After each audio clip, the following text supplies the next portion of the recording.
मोदी जी प्रणाम। आज हृदय प्रफुल्लित हो गया, गदगद हो गया। आज भारत में आपके अंदर जो मैंने चेतन पुरुष को देखा, मन गदगद हो गया, दिल खुश हो गया। आपने जो उद्घाटन किया राम मंदिर का, दिल खुश हो गया, वाह वाह हो गया।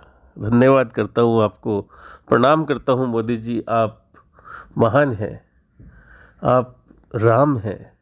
आपके अंदर मैंने राम को देखा, उस चेतना को देखा जो सर्वत्र है। वो चेतना आपके अंदर है। आप महान हैं, आप चिरंजीवी हो, आप हनुमान जी के अवतार हैं। मोदी जी आप ग्रेट है।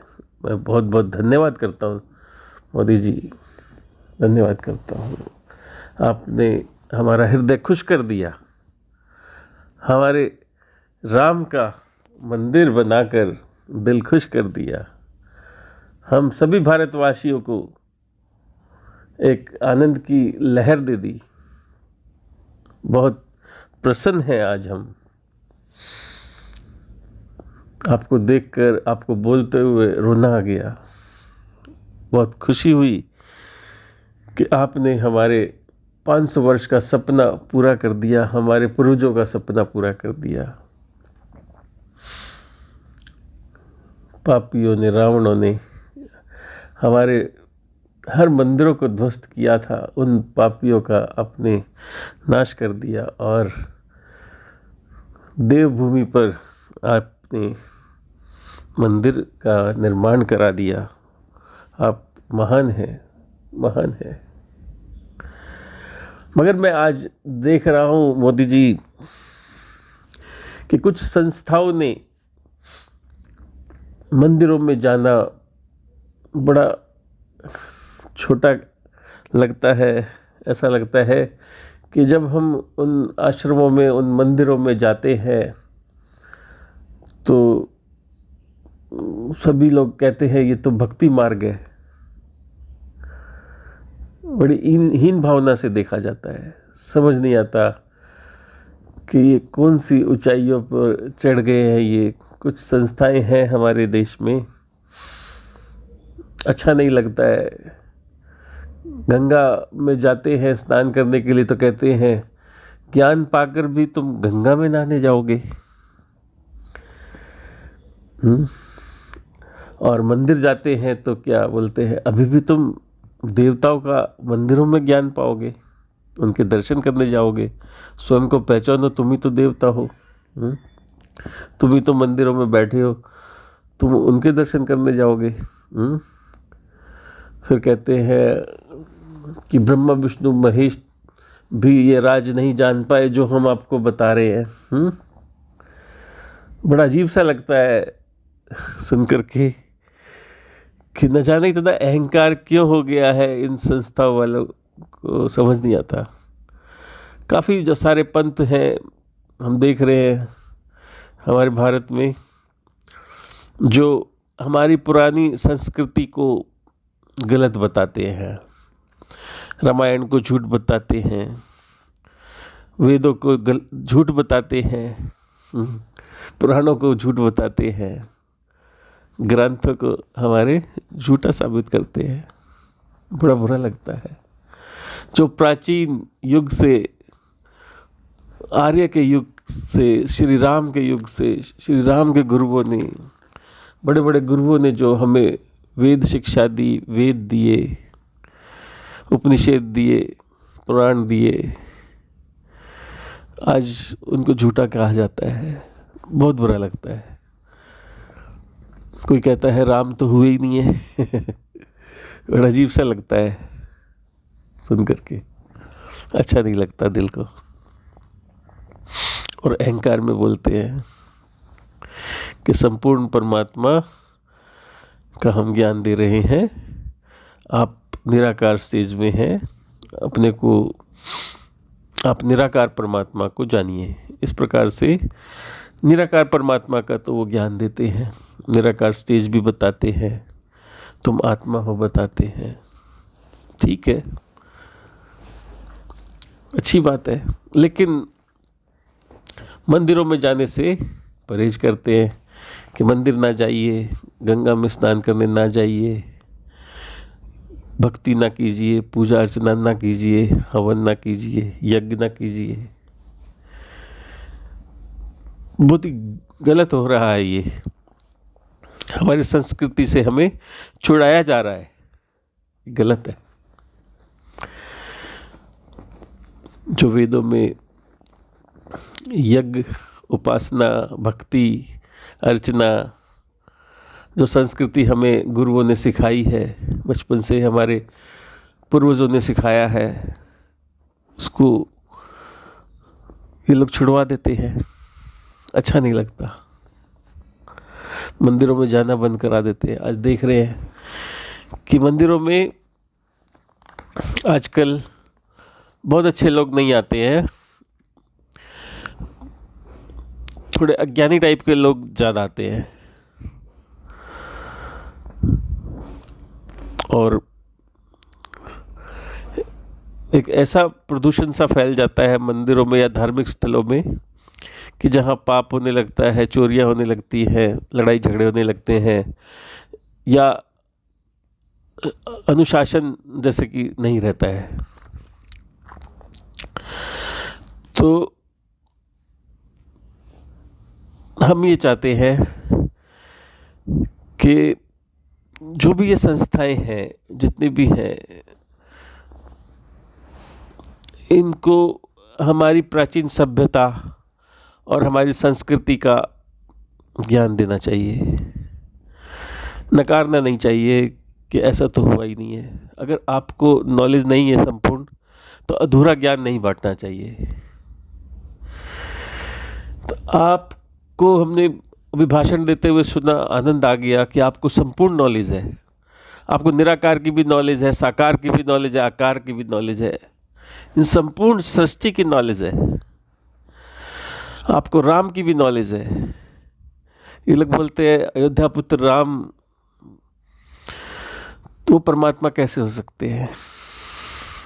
तो यही मैं इनको समझाना चाहता हूँ कि कण कण में राम है, जन जन में राम है। राम कहाँ नहीं है, सर्वत्र राम है। हर मनुष्य में राम है, हर आत्मा में राम है। वो निराकार परमात्मा हर जगह व्यापक है, कि पता नहीं क्यों इनको दिखाई नहीं देता। इतनी ऊंचाइयों पर ये जाने के बाद नीचे वालों को तो ये बड़ी हीन भावना से देखते हैं। मैं भी इन संस्थाओं में घूमकर आया हूँ, रहा हूँ। बड़ा अजीब सा लगता है कि मेरे को डर सा लगता है कि मैं मंदिर में जाता हूँ तो कहीं ये देख ना ले, ऐसा लगता है। मैं फेसबुक पर कोई पोस्ट डालता हूँ मंदिर से या किसी देवी देवता से रिलेटेड, तो डर सा लगता है कि ये क्या कहेंगे। बड़ा अजीब सा लगता है कि मैंने इन लोगों को गुरु कहा, लेकिन चलो प्रेरणा इनसे मिली, मुझे काफ़ी अच्छा लगा, एक माहौल बना, अच्छा बना। मगर ये भेदभाव सिखाते हैं, ये छोटा बड़ा है, ये मतलब प्रेम वाली बात नहीं है। दिखाते प्रेम है लेकिन प्रेम नहीं दिखता। प्रेम तो एक रास्ता है, उसमें छोटा क्या बड़ा क्या, ज्ञानी क्या अज्ञानी क्या। ज्ञान और अज्ञान तो सिक्के के दो पहलू हैं। ज्ञानी भी अज्ञानी बन जाता है और अज्ञानी भी ज्ञानी बन जाता है। गरीब भी अमीर बन जाता है, अमीर भी गरीब बन जाता है। जैसे दिन होता है तो रात हो जाती है, रात होती है तो दिन हो जाता है। मगर इनको सोचना चाहिए, सत्य ही हमारा आधार है। आधार को न भूलें। आप कितना भी झूठ बोल लीजिए, सत्य तो उजागर होकर ही रहता है, और सत्य के बिना कोई झूठ साबित नहीं होता। यानी आप किसी भी चीज़ को बोलते हैं कि ये सच है और वो झूठा हो, तो सत्य के बिना झूठ झूठ ही होता है। मान लीजिए किसी को भी कह दीजिए ये पीतल की अंगूठी है और उसको बोल दिया जाए कि ये सोने की अंगूठी है, तो सोना है तभी तो सोने की अंगूठी बोली गई है। आप सोचिए, सत्य है जभी तो।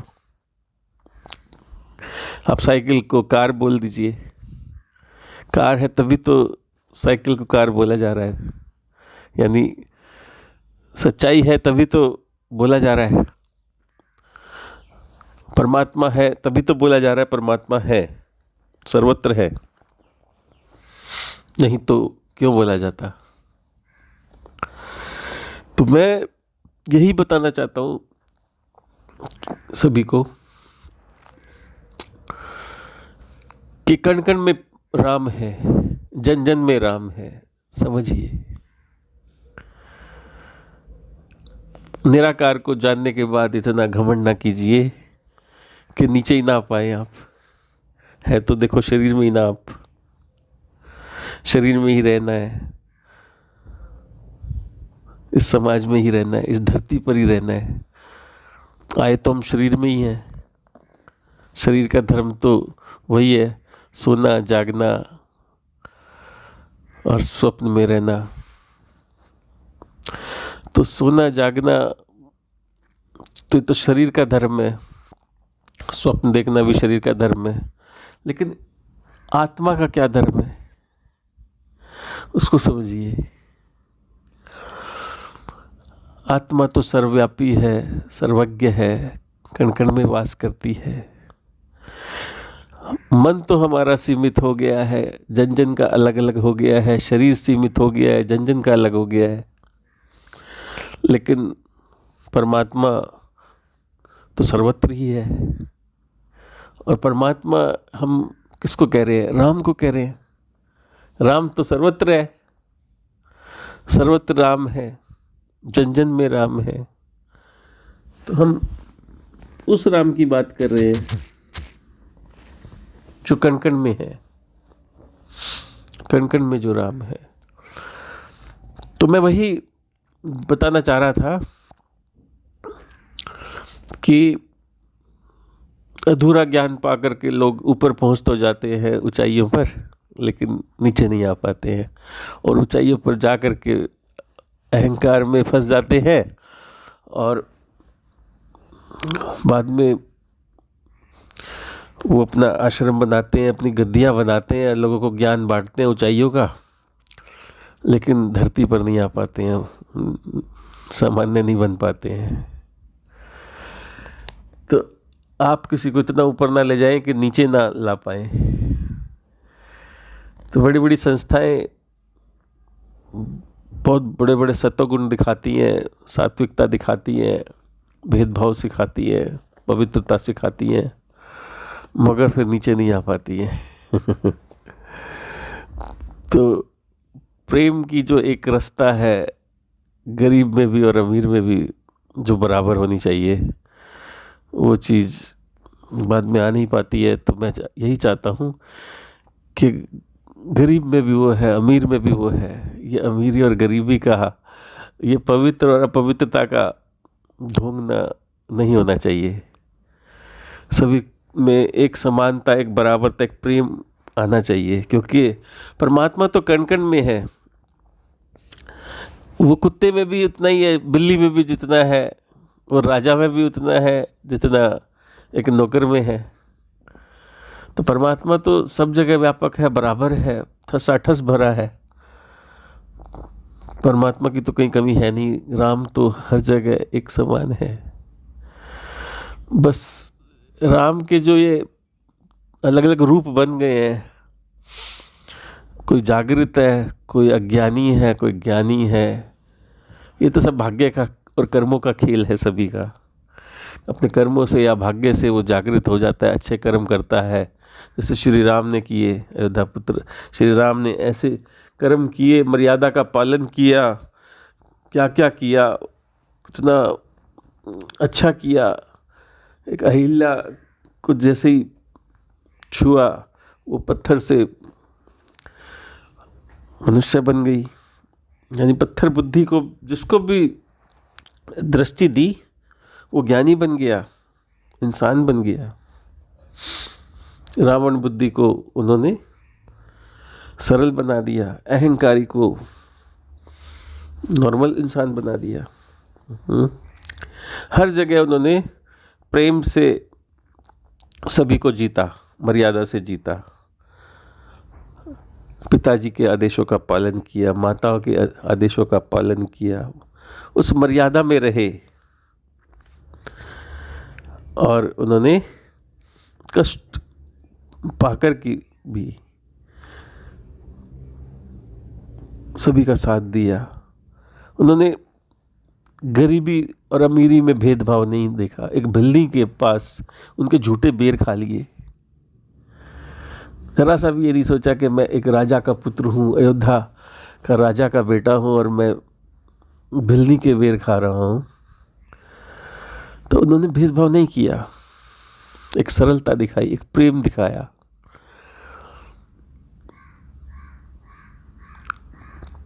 केवट के साथ वो नाव में गए, किस प्रकार से भ्रमण किया, सब कुछ होते हुए भी उनके पास उन्होंने एक नॉर्मल इंसान की तरह जंगलों में भटके माता सीता को खोजने के लिए। चाहते तो बहुत कुछ कर देते, एक सहारा लिया उन्होंने वानरों सेना का।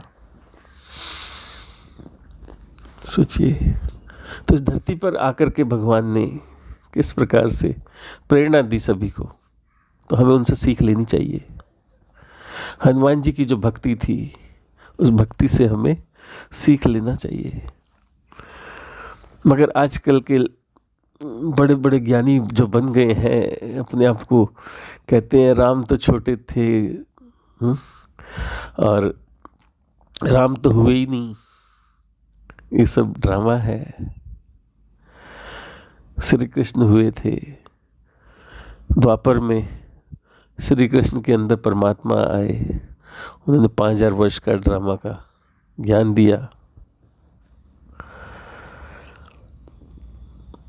इस सृष्टि चक्र का जो ज्ञान दिया। सोचिए, ये जीव सृष्टि है, इस जीव सृष्टि में पंच तत्व के सभी को शरीर मिलते हैं, सभी को आत्माएं मिलती हैं अपना अपना पार्ट प्ले करने के लिए। तो समान भाव से सभी को अपना पार्ट प्ले करना चाहिए। तो सभी को समझना भी चाहिए कि मैं आत्मा हूँ, मेरे गुण वही होंगे जो परमात्मा के हैं, क्योंकि मैं परमात्मा का अंश हूँ। मगर भेदभाव आ जाता है यहाँ पर, पता नहीं क्यों। तो मैं यही बताना चाहता हूँ कि अच्छी बात है, निराकार का आपने ज्ञान लिया, निराकार स्टेज पर पहुँच गए आप, लेकिन आना तो नीचे पड़ेगा। मान लो हम अमेरिका चले जाए तो कब तक अमेरिका में रहेंगे? आना तो हमें अपने घर पड़ेगा ना, अपने देश आना पड़ेगा ना। कितना भी हम योग करके निराकार स्टेज में पहुंच जाए, आना तो शरीर भी पड़ेगा ना। व्यवहारिक जिंदगी तो जीनी पड़ेगी, यहाँ सृष्टि तो चलानी पड़ेगी ना। सोचिए, जीना तो पड़ेगा, बार बार जन्म लेना ही पड़ेगा। कितना भी हम सोच ले कि मुक्त हो जाएंगे या मुक्त हो गए, उसके आदेश के बिना तो आपको पत्ता भी नहीं हिलता। कितने वर्षों से हम जन्म लेते आ रहे हैं, कभी क्या थे और आज क्या है। कभी हम कीड़े मकोड़े की आत्मा थे, तो कभी हम पक्षी की आत्मा थे, तो कभी जानवर की आत्मा थे। आज हमें भाग्य से, सौभाग्य से मनुष्य की आत्मा का पार्ट प्ले मिला है, तो दिन पे दिन हमें तरक्की मिली है। उन्नति ही मिली है और आगे भी उन्नति मिलती जाएगी। न जाने कितने जन्मों से हम इस सृष्टि में, इस जीवन चक्र में जी रहे हैं, लेकिन उन्नति तो मिलती जा रही है। तो उन्नति की जगह गिरे ना, उन्नति हम करें, उन्नति सामने वाले को सिखाए कि मैं दिन पे दिन आगे कैसे बढ़ना है, लेकिन अपनी धरा को ना छोड़ें, अपने आधार को जाने, स्वयं को जाने कि हम क्या है। निराकार स्टेज का भी हमें नॉलेज पूरी होनी चाहिए, कंप्लीट। अधूरा ज्ञान गलत है, और इस धरा का भी ज्ञान हमें पूरा होना चाहिए। तो मैं यही कहूँगा कि नॉलेज लें तो पूरी कंप्लीट लें। अब देखिए, साक्षात्कार हमें भी हुआ है, हम भी अपनी आत्मा को जाना है, स्वयं को जाना है, तभी हम ये वीडियो बना करके बताना चाह रहे हैं कि परमात्मा सूर्य है। ये सूर्य नहीं जो हमें इन आंखों से दिखाई देता है, तभी श्री राम को सूर्यवंशी कहा गया है। तो ये तो अग्नि तत्व का सूर्य है। परमात्मा सूर्य के समान है, लाखों सूर्य की रोशनी वाला वो अव्यक्त सूर्य है, जो कभी उगता नहीं है, जो कभी छुपता नहीं है। वो शीतल रोशनी वाला, वो सबसे न्यारा, सबसे प्यारा, सबसे प्रेम करने वाला वो सूर्य है। उस सूर्य की किरणें प्रतिभाषित होती हैं पूरे सर्वत्र ब्रह्मांड में, यानी कि किरणें अलग अलग जगह फैलती हैं, चारों तरफ फैलती हैं, सर्वत्र फैलती हैं, ऊपर भी, नीचे भी, दाएं भी, बाएं भी, सामने भी, पीछे भी, चारों तरफ। और चेतन है वो, यानी वो सोता नहीं है,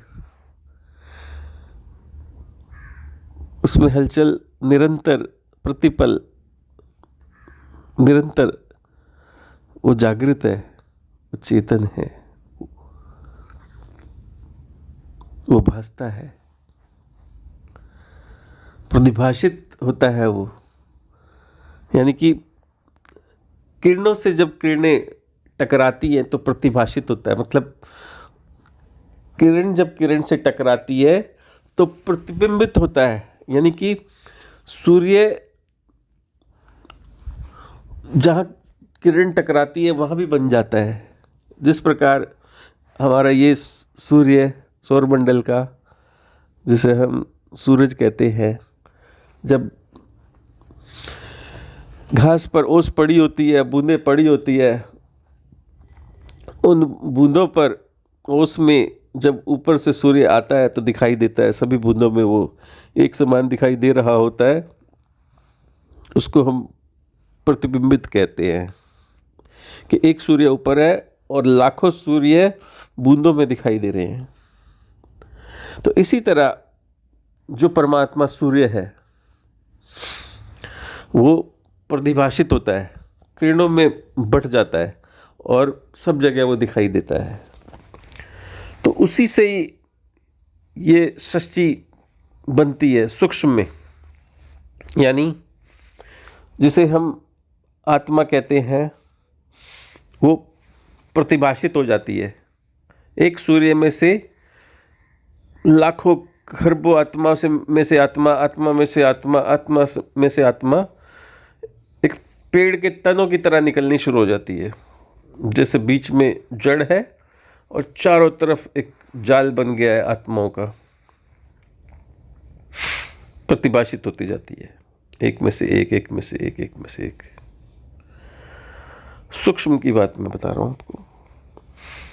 तो अब आप सोचिए, जब वो सूक्ष्म में वो सितारे बन गए हैं, खरबों में, लाखों में, खरबों में, करोड़ों में प्रतिभाषित हो गई है, तो जो सूर्य है वो सेम सूर्य वहाँ बन गया है, लेकिन जो गुण सूर्य के हैं वो उसके तो नहीं हो सकते ना, वो तो एक आईना है। अब आप अपने आप को शीशे में देखें, आप यदि बिंब हैं तो शीशे में जो दिख रहा है वो प्रतिबिंब है। जो आप है, जो फीलिंग्स आपके अंदर है वो शीशे वाले में तो नहीं होगी ना। जो बुद्धि आपकी है वो बुद्धि उसकी तो नहीं हो सकती ना।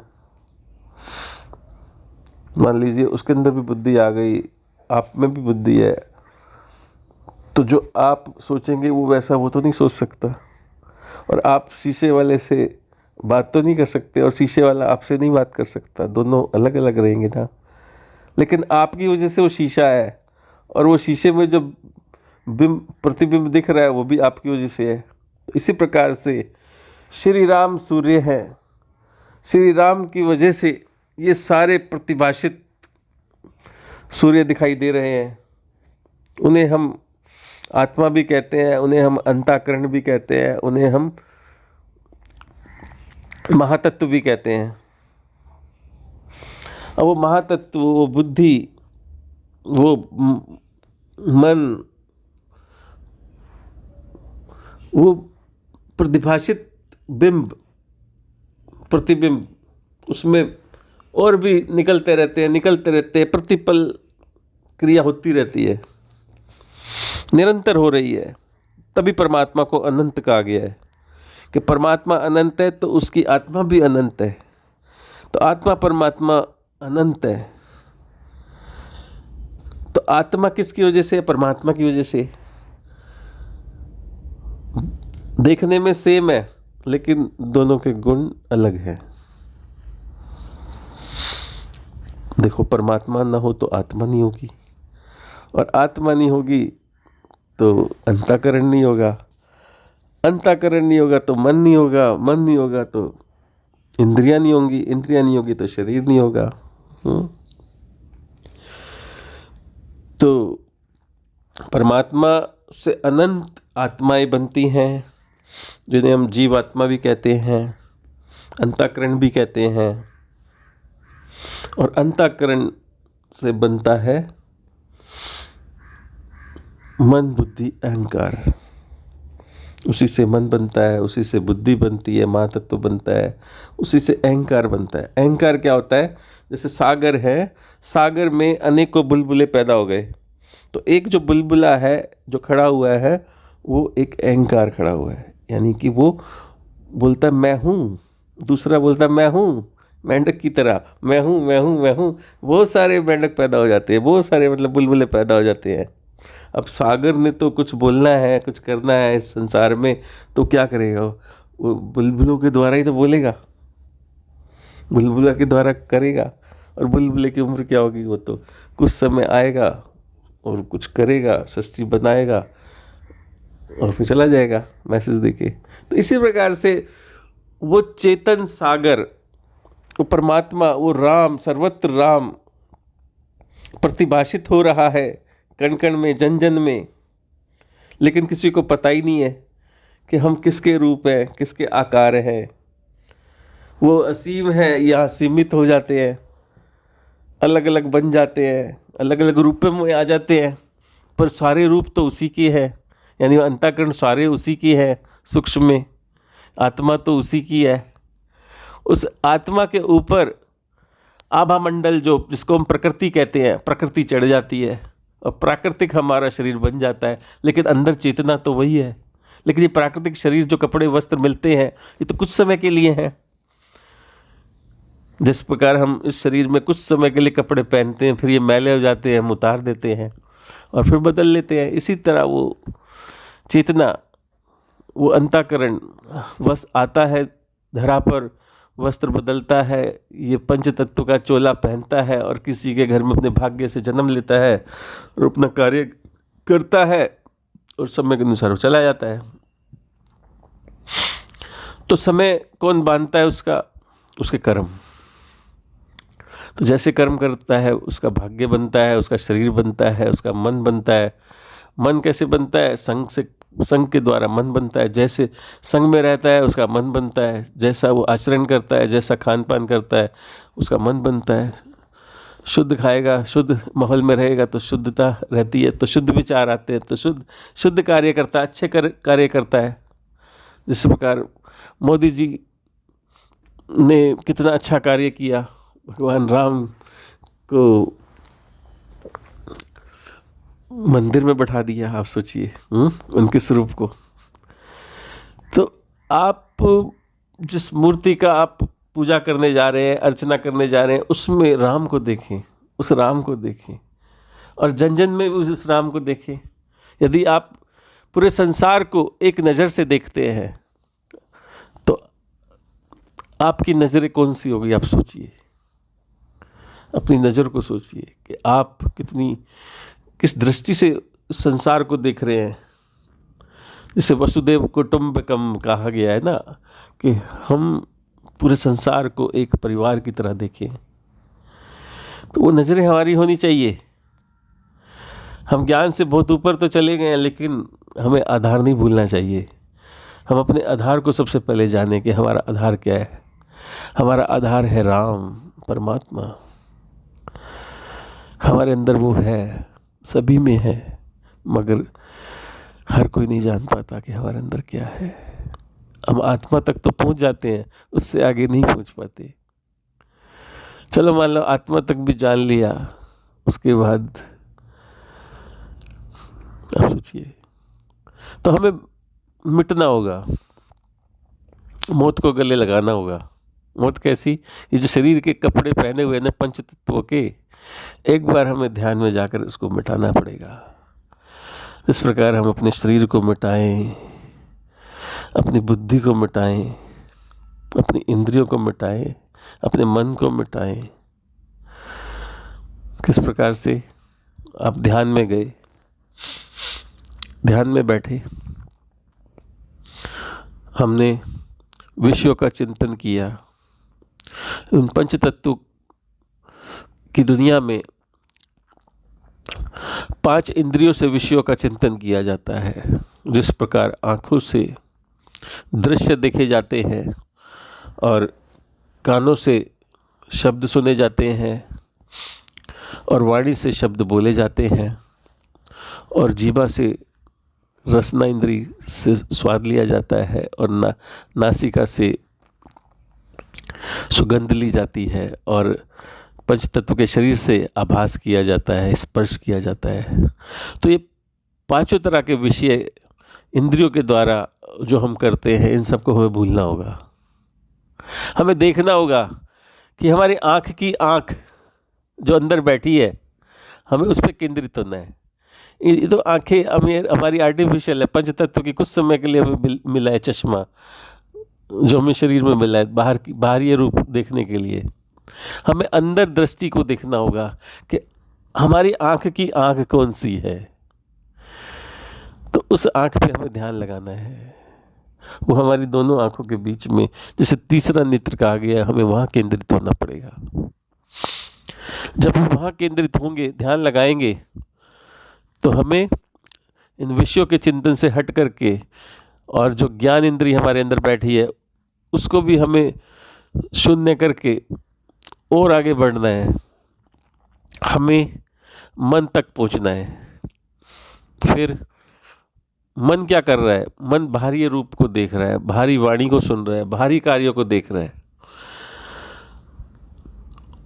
और मन इंद्रियों के द्वारा वो देख रहा है। इंद्रियां शरीर के द्वारा देख रही है, कार्य शरीर कर रहा है। तो हम शरीर से भी हटे, इंद्रियों से भी हटे, मन से भी हटे। फिर आगे हम मन पे स्थित हो गए, मन को एकाग्र किया। अब आप ये देखिए कि मन को कौन देख रहा है। देखो, मन तो बाहर की चीज़ों को देखता है, लेकिन जो मन को देखता है, वो तीसरी आँख, हमें उसमें स्थित होना है। वो तीसरा नेत्र उजागर, हमें उस पर सवार होना है, उसको देखना है कि मैं मन को कैसे देखूं, अपनी बुद्धि को कैसे देखूं, अपने शरीर की इंद्रियों को कैसे देखूं, शरीर को देखूं, कैसे देखूं, ये संसार को कैसे देखूं, इस जगत को कैसे देखूं। तो ये सब कार्य किसका है? मन का। आप मन से परे जा कर के अमन में जाइए। अमन में जैसे जाते हैं आप, तब आपको शून्यता दिखाई देती है, जिसे हम समाधि कहते हैं। समभाव यानी स्थित प्रज्ञा अवस्था, हम वहाँ आकर के स्थित हो जाते हैं। स्थित होने के बाद फिर हम देखते हैं सूक्ष्म दुनिया, आकारी दुनिया, कि एक आकार में किस प्रकार से ये अंतःकरणों ने किस तरह से सीमित शरीर बनाए हुए हैं, सीमित आकार बनाए हुए हैं, जो कुछ पल के हैं। अपने भाग्य से ये लोग चलते हैं और भाग्य के अनुसार मर जाते हैं। ये आकार जिनका कोई अस्तित्व नहीं है। फिर अपने वास्तव अस्तित्व को देखते हैं। वास्तविक अस्तित्व क्या है, और ऊपर उठते हैं तो हमारा जो अंतःकरण है और उससे ऊपर, जिसे प्रतिभाषित कहा गया है, जहाँ से एक सूर्य की किरणें निकल रही है, उस चीज़ पर जब हमारा ध्यान जाता है, उस सूर्य में स्थित हो जाते हैं। और हम क्या, हम हैं ही सूर्य। हम नहीं जान पाते कि हम कौन है। मन से परे जो अमन है वही तो वो है। तीसरा नेत्र ही तो परमात्मा है। उस सत्य में जब हम स्थित होते हैं, उस सत्य में बैठ कर के जब हम देखते हैं कि सामने हमारा प्रतिबिंब है और हम प्रतिबिंब में समाये थे, अपने आप को अंतःकरण समझ रहे थे और मन समझ रहे थे और शरीर समझ रहे थे, लेकिन अपने स्वरूप को हम नहीं पहचान पाते उसमें। लेकिन जब हम अच्छे से और ध्यान में जाते हैं तो हमें पता चलता है कि हम ही तो राम है। जन जन में तो वो राम है। तो हमने मतलब पुराने ज़माने में ऋषि, जब राम, दशरथ पुत्र राम भी नहीं थे, जो उनके पिता थे, उन्होंने राम जो नाम रखा परमात्मा का नाम था, तो उसी नाम से तो अपने पुत्र का नाम रखा था। तो सोचिए, नाम में इतनी शक्ति है कि उनके अंदर परमात्मा के गुण आ गए। पत्थरों पर नाम लिखा राम का, तो देखो सेतु बन गया, पूरे समुद्र में पत्थर तैरने लगे। उस नाम में इतनी शक्ति है, तो उसमें कितनी शक्ति होगी, उस परमात्मा को जाने। हम अलग अलग नामों से तो उसको जानते हैं। कोई अल्लाह कहता है, कोई गॉड कहता है, कोई परमात्मा कहता है। तो उस राम के नाम में कितनी शक्ति है, उस राम को जाने। और वही राम हर इंसान की मूर्त में है। अगर यदि मंदिर में बिठा करके हम उसकी पूजा अर्चना कर रहे हैं, तो क्या कुछ गलत कर रहे हैं भाइयों? आप बताइए। मंदिर में हम किसको पूजने जा रहे हैं, आप सोचिए। वही शंकर है, वही ब्रह्मा है, वही विष्णु है, वही महेश है, वही राम है, वही कृष्ण है। जितने भी इस दुनिया में नाम है, सब वही तो है। वो राम भी वही है, रहीम भी वही है, नानक भी वही है, सब तो वही है। बताइए, उससे अलग क्या है? एक ही तो एनर्जी है, एक ही तो सागर है, एनर्जी का सागर, जो लीला कर रहा है इस जगत में। उसके अलावा दूसरा तो कोई हो तो मुझे बताइए। कोई फैक्ट्री है कि तुम्हारे बनाने की, शरीर बनाने की, तुम्हारी आत्मा बनाने की कोई और एनर्जी है क्या? लोग कहते हैं कि नेगेटिव एनर्जी होती है, एक पॉजिटिव एनर्जी होती है। एक ही एनर्जी होती है पॉजिटिव। पॉजिटिव एनर्जी अपने जब रंग बदलती है तो नेगेटिव भी हो जाती है और पॉजिटिव भी तो है ही है। वो पॉजिटिव एनर्जी से सारे रंग बनते हैं, सारी कलाएं बनती हैं।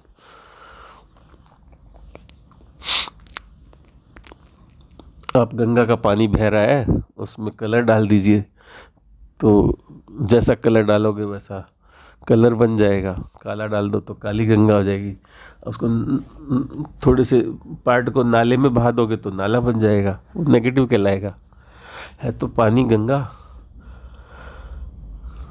तो उस सागर की सारी लहरें हैं, उन लहरों को ना देख करके उसके अस्तित्व को देखिए, है तो उसमें जल ही ना। तो सागर इतना बड़ा अब अपने आप को प्रस्तुत कैसे करे? वो तो बुलबुले के द्वारा ही कर सकता है ना। मन रूपी लहरें आती है और सागर में बुलबुलें बनाती है, और बुलबुलों के द्वारा सागर अपनी प्रस्तुति बताता है कि मैं हूँ, मैं हूँ, मैं ये हूँ। और अकेला सागर क्या कर लेगा आप बताइए, उसका तो मन तो नहीं लगता ना। सपोज उसने आत्माएं बनाई, आत्माओं से ये बन गया, वो बन गया, इतने सारे शरीर बन गए, रूप बन गए, लीलाएं बन गई, देख करके तो वही मजे ले रहा है ना परमात्मा। सारी लीला तो वही खेल रहा है, सारी एक दृष्टा बन के दृश्य तो वही देख रहा है, और हम सीरियस हो जाते हैं अपनी लाइफ में। हमें सोचना चाहिए कि हम खुद परमात्मा के रूप यहाँ इस धरा पर पार्ट प्ले कर रहे हैं, और आए हैं एंजॉय करने के लिए। ये प्रकृति बनी है, हम हमारे ही द्वारा ये बनी है, ऑटोमेटिक सब बन जाता है। इसका आनंद ले, सुखी रहे, खुश रहे, झूमे गाए, एक दूसरे से उस सृष्टि का आनंद ले और मज़े ले, और अपना घर को जाएं, फिर आ जाएं। भाग्य बनाएं ऐसा कि दोबारा से हमें और अच्छा भाग्य बने और अच्छे घर में आए। तो यहाँ तो देखो बार बार आना पड़ेगा। और मुक्ति के लिए जो मुक्त होना चाहते हैं वो है सिर्फ ज्ञान। ज्ञान से आप मुक्त हो जाए अपना स्वरूप जान करके, मगर मुक्त होने के बाद भी संसार में आना ही पड़ेगा, क्योंकि ये अनादि है। देखो परमात्मा अनादि है, वो जन्मा है, उसका कभी जन्म नहीं होता, उसका कभी मरण नहीं होता। जिसका कभी जन्म नहीं होता उसका कभी मरण नहीं होता, उससे कोई मार सकता नहीं, वो कभी ख़त्म होने वाली चीज़ वस्तु नहीं है। और उससे बनती है आभामंडल से प्रकृति, तो जो चीज़ उससे बनी है वो भी कभी ख़त्म नहीं हो सकती, वो बदल सकती है। जब वो चैतन्य निरंतर उसमें कुछ ना कुछ होता ही रहता है, तो आप सोचिए जो चीज़ उससे बनेगी उसमें भी कुछ ना कुछ होता ही रहेगा, बदलाव आता ही रहेगा। तो परमात्मा तो ऐसा है कि वो तो अनंत है, चेतन है, वो एक तत्व है। वो ऐसा तत्व है जब सारे तत्व मिटा दोगे तब वो तत्व ऐसा कभी नहीं मिट सकता। वो ना मिटने वाला तत्व है, ना ख़त्म होने वाला तत्व है, वो निर्लेप है, वो अलग है। अलग होकर के भी इन सारे तत्वों को चलाता है, बनाता है, उसी से सारी सृष्टि चलती है। वो ऐसा सूर्य है, ना कभी उगता है ना कभी छुपता है। उस सूर्य से सारी किरणें बनती है, किरणों से सारा आभामंडल बनता है, उसी से प्रकृति बनती है, उसी से पेड़ पौधे बनते हैं। पेड़ों में प्राण है उसका प्रकाश के रूप में, और जितने भी जानवर हैं, पक्षी हैं, वो उसी के द्वारा चलते हैं। वो अपनी बुद्धि से नहीं चलते हैं, उसके द्वारा जो निश्चित उसने किया है वो वही करते हैं, जो उन्होंने सुनिश्चित किया है प्रकृति ने। ऑटोमेटिक वो वही खाएंगे जो सुनिश्चित है। आप चाह कर भी शेर को घास नहीं खिला सकते और गाय को मांस नहीं खिला सकते, जो उसका नेचर है वही करेगा। तो उनका नेचर नहीं बदला जाएगा। लेकिन मनुष्य जो बना है वो उसके स्वरूप से बना है। वो खुद यहाँ पर मनुष्य के रूप में आया है, इस धरा पर अलग अलग रूपों में बटा है। लेकिन उसको सोचना चाहिए मैं कौन हूँ। वो मैं मेरे में ना फंसे, वो मैं मेरे में आकर के खुद को भूल जाता है, और क्या करने आया था भूल जाता है, और मस्त हो जाता है अपनी लाइफ में, और अहंकार में आ जाता है, अपने राग द्वेषों में फंस जाता है, कल्पनाओं में फंस जाता है, इच्छाओं में फंस जाता है, सपने में फंस जाता है। जिस प्रकार सपने में जाए बगैर तुम सपना नहीं देख सकते, नींद में जाए बगैर तुम नींद नहीं देख सकते, जागृत के बगैर तुम जागृत नहीं देख सकते, और जागृत की बात तुम स्वप्न में नहीं देख सकते, और स्वप्न की बात तुम जागृत में नहीं देख सकते। यदि आप स्वप्न में हो और आपकी मृत्यु हो जाए, तो स्वप्न में जैसे आप मरे और आपको पता लग जाए मैं तो मरा ही नहीं हूँ, तो आप सोचिए आपकी क्या स्थिति होगी। आप उस समय तभी आत्मस्वरूप को जान जाएंगे कि मैं तो मरा ही नहीं, मैं तो मर ही नहीं सकता।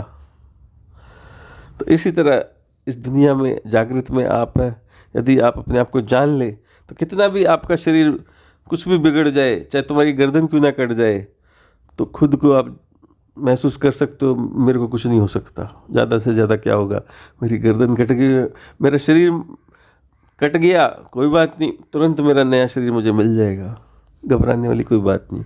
तो आपके अंदर से डर और भय खत्म हो जाएगा। छूटने का जो भय है, जो डर है, मरने का जो डर है, वो हट जाएगा। जो रिश्ते टूटने का भय रहता है कि ये मुझसे बिछड़ ना जाए, ये मुझसे दूर हो ना जाए, ये जो भय सता रहा है, इसी के कारण मोह जाल में फंसे हैं, मोह माया में फंसे हैं। तो हमें ये मोह हमें बांधता है। तो मोह को नष्ट कौन करता है? ज्ञान। तो उस ज्ञान को पाए, काफ़ी संस्थाओं में अच्छा दिया जा रहा है, लेकिन मिडिल ज्ञान है। आप निराकार तक तो पहुंच जाओगे, लेकिन वापसी का जो ज्ञान है कि मैं सर्वत्र हूँ, मैं कण कण में हूँ, ये वाला ज्ञान वो कहते हैं झूठा है। कि मैं कण कण में कैसे आ सकता हूँ? अगर मैं कण कण में होता तो मेरे गुण ये होते, मैं पाप क्यों कर रहा होता, मैं चोरी क्यों कर रहा होता, मैं क्यों किसी का रेप करता? अज्ञानता बस आप सब कुछ कर सकते हैं, जानने के बाद तुम कुछ नहीं करोगे। ऐसा जो अज्ञानी पुरुष है, अज्ञानी है, पागल हैं, अवस्थाएं हैं मन की कितनी सारी, 5 अवस्थाएं हैं, क्षिप्त अवस्था, अक्षिप्त अवस्था, मूढ़ अवस्था, तो इस तरह की अवस्थाएं हैं, एकाग्र अवस्था, निरुद्ध अवस्था, 5 अवस्थाएं हैं मन की। इन अवस्थाओं में मन हमारा होता है, जैसा मन होता है वैसा बुद्धि चलती है, वैसी बुद्धि होती है वैसा कार्य होता है। तो अवस्थाएं अलग अलग, तो ज्ञान से इन अवस्थाओं को एकाग्र किया जा सकता है, लेकिन वही करेगा जो जिज्ञासु है, जो उस माहौल में ढला है, जिसके माँ बाप ने उसको ज्ञान दिया, नॉलेज दिए, संस्कार दिए, परंपरा, वैदिक परंपराओं से उसका जीवन उसने पालन पोषण किया है, तभी वो दे सकता है। अन्यथा वो क्यों लेगा ज्ञान? उसको पता ही नहीं क्या होता है। और एक अच्छे संस्कार हमारे अंदर है, मंदिर जाने के, समर्पण भाव करने के, भक्ति करने के भाव है, भावनाएं हैं, तो वो हमारे ये आश्रमों में जा जाके नष्ट कर दिए जाते हैं। सोचते हैं कि भाई इधर उधर भटकेंगे मंदिरों में तो हमारा मुर्गा कहीं और चला जाएगा, इसको बांध के रखो, जब तक बंधा रहेगा कुछ ना कुछ हमें फायदा ही रहेगा। तो गुरु को मोह होता है अपने शिष्य से, और शिष्य को मोह होता है अपने गुरु से। तो गुरु चेले की बहुत सारी दुकानें चल रही हैं आजकल। ठीक है, एक लिमिट तक इंसान को जाना चाहिए और संभल जाना चाहिए, संभल के जाएं। अब आप मान लीजिए 12वीं तक का स्कूल है, आप 20 साल तक आप 12वीं में जाएं, उसके बाद भी 12वीं तक के स्कूल में जाएं तो अच्छा लगेगा क्या? हमें 12th क्लास के बाद फर्स्ट ईयर में आना पड़ता है, कॉलेज में आना पड़ता है, कॉलेज के बाद PhD करना पड़ता है, मास्टर क्लास करना पड़ता है। तो हमें स्टेप बाय स्टेप आगे बढ़ना है। आगे बढ़ने का मतलब ये नहीं कि बढ़ते जाए, वापसी भी आना है, वापसी आने का भी ज्ञान होना चाहिए। तो हर तरह की नॉलेज जब तक नहीं मिलेगी तब तक हम इस संसार में अच्छे से जी नहीं सकते, व्यवहार नहीं कर सकते, सामाजिक नहीं हो सकते। तो इंसान उसी को कहा जाता है जिसमें इंसानियत है, व्यवहार है, धैर्यता है। तो श्री राम के जैसा हमें बनना है, उनके गुणों को धारण करना है, कि आचरण को लाना है, उनकी करुणा को लाना है अपने में। तो वो करुणा आए, वो धैर्यता आए, वो प्रेम आए, तभी हम राम जैसे बन सकते हैं। वैसे तो देखो सब में राम है, पर राम जैसे तो नहीं है ना। तो राम राज्य तभी बनेगा इस संसार में मोदी जी, जब जन जन में राम उजागर होगा, हर घर में एक राम जागृत होगा। वो चेतन पुरुष जब तक घर घर में जागृत नहीं होगा, वो दीपक नहीं जलेगा, तो उजाला कैसे आएगा? आप कोशिश कर रहे हैं और भी कोशिश कर रहे हैं, लेकिन कोशिश तो बहुत की जा रही है, लेकिन हमारे कुछ लोग उस दीपक को बुझा देते हैं, बांध देते हैं, किसी अंधेरी गुफा में डाल देते हैं। वो बेचारा पागल हो जाता है, डिप्रेशन में आता है, वो सोचता है कहाँ जाऊँ, मुझे कोई मार्ग नहीं मिल रहा कोई। अब आप सोचिए, अमेरिका में वेद पढ़ाए जा रहे हैं, उपनिषद की क्लास होती है। यहाँ किसी स्कूल में मुझे बताओ कहाँ पढ़ाए जा रहे हैं उपनिषद या वेद? कहाँ पढ़ाए जाते? कहीं नहीं। USA में गीता पढ़ाई जाती है, यहाँ कौन गीता पढ़ा रहा है आप बताइए? नहीं ना। गीता की सौगंध तो आप न्यायालय में देख रहे हैं, सभी खाते हैं, लेकिन गीता पढ़ता कोई नहीं है, गीता के आचरण पे चलता कोई नहीं है। बताइए। अलग अलग संस्थाएं हैं, कोई कहेगा गीता गलत है, कोई कहेगा गीता सही है। कोई कहेगा रामायण गलत है, वो कोई कहेगा रामायण गलत है। लोग अपने प्रचार और अपने पैसे कमाने के चक्कर में श्लोकों को बदल दिया है, श्लोकों के टीका को बदल दिया है, जो शब्दों का व्याख्या की गई है उसको बदल दिया गया है। गलत है, एक ही होना चाहिए,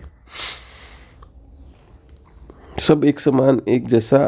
और आप इतने ज्ञानी हैं, हम तो क्या कह सकते हैं, हम तो यही कह सकते हैं कि आप जहाँ बैठे हैं हो सकता है आपको नीचे का ज़्यादा ना पता चलता हो, तो हम बताने में आपकी मदद कर सकते हैं कि ऐसा कीजिए वैसा कीजिए। बाकी हमारा भी हक बनता है, हम देशवासी हैं, अपने राजा को बताएं कि इस बात की यहाँ कमी है। तो बहुत बहुत धन्यवाद। आपको टीवी पर देखकर अच्छा लगा बहुत, और मैं चाहता हूँ राम राज्य आए, एक समान बने, ये जातिवाद, ये भेदभाव खत्म होना चाहिए, ये छोटा बड़ा। जिस प्रकार राम राज्य में 4 वर्ण थे, वर्ण में बेशक बांट दो, अच्छा लगेगा, लेकिन ये भेदभाव को ख़त्म कीजिए, ये जातिवाद को ख़त्म कीजिए। एक परमात्मा का ज्ञान, एक परमात्मा किसी तरह भी उजागर करो संसार में, एक राम की स्तुति सब जगह हो तो अच्छा लगेगा। सबको, जन जन को यदि बताया जाए, समझाया जाए कि राम क्या है, राममयी दुनिया बन जाए तो अच्छा लगेगा। धन्यवाद मोदी जी, धन्यवाद, थैंक यू, शुक्रिया, प्रणाम।